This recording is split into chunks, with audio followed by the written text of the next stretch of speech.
This idea of God being perfect, omnipresent, all-knowing, past, present, and future, everywhere at once, inside of you and outside of you, that's a very difficult thing to imagine. Even if you don't believe in God, can you imagine it? It's easy to imagine Zeus. It's easy to imagine that this is Jesus.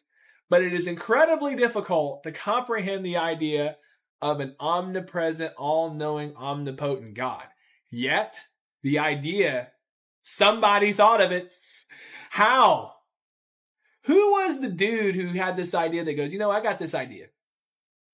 There's this God. Who came up with that?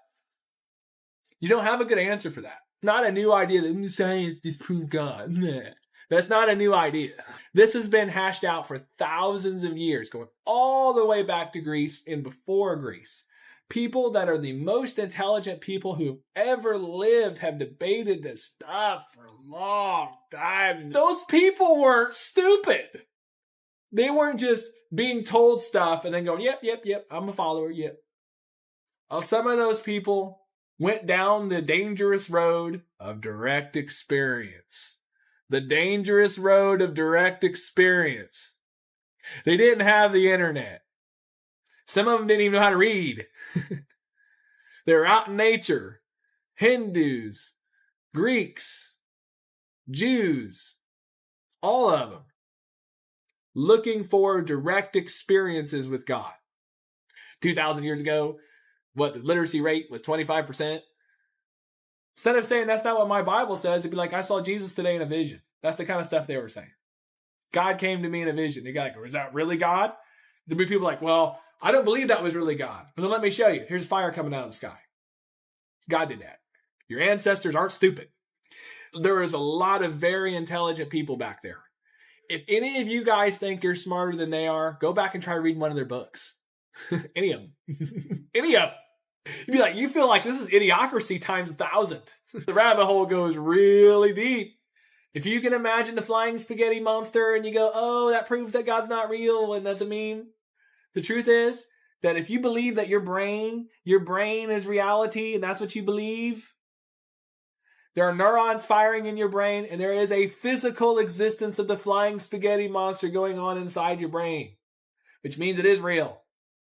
The flying spaghetti monster God thing, there's some truth to that because there's a physical manifestation in this world. People draw pictures. People have written books about it. But is that as real as the God in the Bible? Not quite. Because that God is based off the God in the Bible. And it all leads back to monotheism, which is crazy. Well, there's only one way to God, and that's through Christ. That might be true, but there are many paths to Christ. There might be one way to the Father through the Son. But there are many paths to the Son. But we got to realize that many people are approaching God from different directions. And they will find the nature of Christ one way or another if they focus on the love. Because it won't matter to them whether or not historical Jesus was real. Like, for example, do you love Mario Brothers? Do you love Star Trek, Star Wars? Are you not inspired by these? Do you care really if it really, really happened? If it really, really... Well, Han Solo, he didn't really die there, man. So therefore, Star Wars is just a bunch of baloney. Han Solo's not a historical figure, man. I believe Jesus was real and is real. Is real. Is real.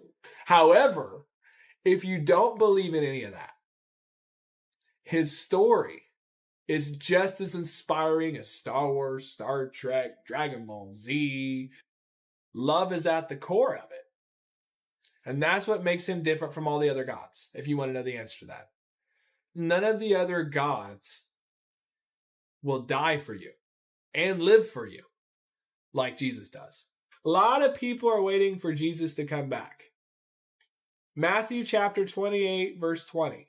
He says, I am always with you till the end of time. This means that he never left. He's there. Wake up to him. If you believe in the visions of Paul, how could you possibly believe that is real if you think that Jesus left completely? Especially after he told everybody that he's always there. He's always with you until the end of time. Corinthians 3:16, the Spirit of God dwells in you. all the time. You don't have to wait any longer. Stop waiting on Jesus. Jesus is waiting on you. Jesus is waiting on you. Today's practical test for you, for fun, take time, sit for a few minutes, imagine God. Imagine it. Really imagine it. Don't just read the Bible and then imagine what the Bible says. Sit there and imagine what God is for about 5 minutes, just 5 minutes. And go, well, maybe that ain't real. Maybe it is real. Be like a child. Reach out strongly. Make it as vivid as you possibly can. As vivid as you possibly can. If God was in this room right now, what would it be like? What is this? Is God already here?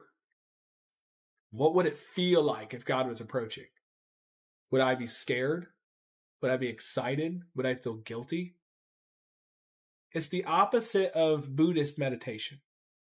The Buddhist meditation, they want you to meditate and they want you to empty your mind.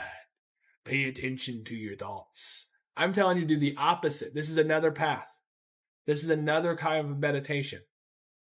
This is a meditation where instead of imagining all of your thoughts drifting away and you're just an observer, that works too. I'm saying try the opposite. Instead, imagining God in all his glory. All at once. Everything at once. The creation of the universe. The Big Bang. Past, present, and future. What does God look like if you can imagine God? What does God feel like if you can imagine? What kind of emotion would you have? Get really into this. Do it for fun. Imagine God in all his glory. Imagine what a perfect God would be like. A God that knows all, is everywhere, is through you, can and does do everything, is responsible for all the good in the world, is responsible for all the pain and suffering as well. Responsible for all of it. If you have resentment towards God, if there's people that have been hurt, if there's pain in your life, in your hallucination, challenge God. In your hallucination, in your dream, in your imagination, go, I'm calling you out, God. You did this. You did this to me. You did this to me. You did this to me. For fun, call out God. Shake your fist at God. Whatever you got to do. For fun, have this hallucination moment. If you can watch Star Trek, if you can watch Days of Our Lives, if you can entertain Avatar, take 5 minutes to play with this hallucination. Do it. You might be surprised what you'll find. If you can do this, you will be entertained. I guarantee it. If you take that seriously, in the sense that you really go deep into this hallucination state, this really going after, putting your full self-concentration, not on what your pastor said, not on this, but what's beyond this, the God that is hard to put into words, the God that is not an idol, the God that is all. For fun, imagine it. And you will have a trippy experience. You can do it before bed if you want to have some really cool dreams. You can do it first thing in the morning. Do it. Personally. You don't need to tell me that I don't believe in that, so I'm not going to. This is personal. This is between you and your brain. This is between you and God, or you and your own personal life. And you do this, and you do it openly. In the sense that, sincerely. And you go, well, that didn't do anything for me. You can say that. And then move on. And then later on, when you're bored, try again. Our ancestors did that. And they came up with everything that you see. Our ancestors did that. And they invented all of the technology that you see. Tesla did that. Albert Einstein did that. Plato did that. It's imagination plus faith plus direct experience. You need imagination in order to get you to where you want to. You have to know where you're going. You have to have some kind of vision of where you're going. So you got to have imagination. Then you got to have faith in that, which means you can't waver. You got to get the job done with the faith. And then you got to have direct experience, which means you've got to pay attention to what's right in front of you. Which means if you believe in God, it's not enough to just read about God and imagine God. You need direct experience with God.